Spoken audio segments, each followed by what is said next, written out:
Next we discuss about the short circuit power dissipation in CMOS. Usually in CMOS logic gate will have zero rise and fall times, but it happens when pull up network is off and pull down network is on, and vice versa. Okay, but both the pull up network and pull down network are not conducted simultaneously.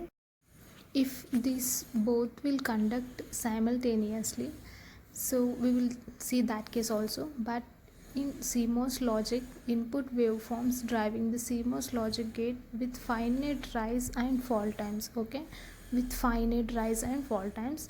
Now both the gate can conduct simultaneously, okay, at the same time for a short period of time. So in this short period of time, these conducting will generate direct current paths between the power supply and ground. So these direct currents is nothing but short circuit currents, and the dissipation is nothing but short circuit dissipation.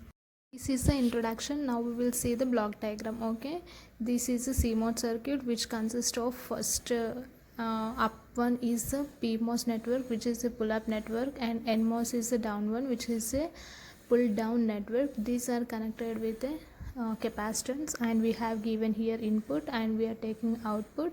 So now second diagram is about the rise times and fall times, how they are going to be established. So now we are taking the operation. Actually what is happening in the circuit is nothing but the operation.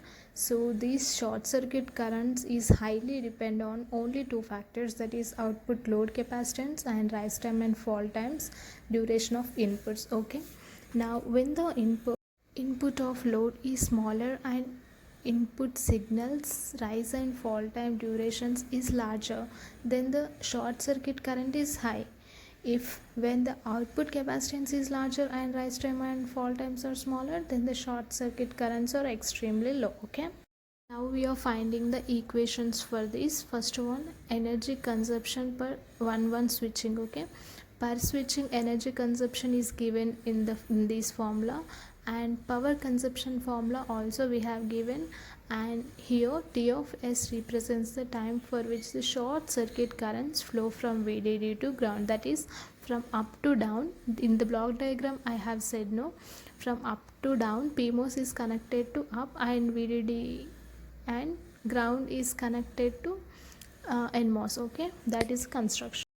Now to calculate this time we have another formula, like VDD, which is upper one, and VT is 2 times of threshold. And now we are finding the rise time and fall time durations as linear. We are considering that for a close estimate of this time, this equation we have considered. Now this TSE denotes 0 to 100% of transition time. TRF indicates rise and fall times. Okay, with this time only switching can be happen in a CMOS circuit. With that switching we can find the rise times and fall times. Now our final conclusion is, we can conclude this by saying the power consumption caused by a short circuit is minimized by matching the rise time and fall times of input and output signals. So this we can say in other words, like at the circuit level, rise time and fall time signals are held to be constant within a fixed range of all times. Okay, by this way short circuit currents will be generated in a CMOS circuit. Thank you.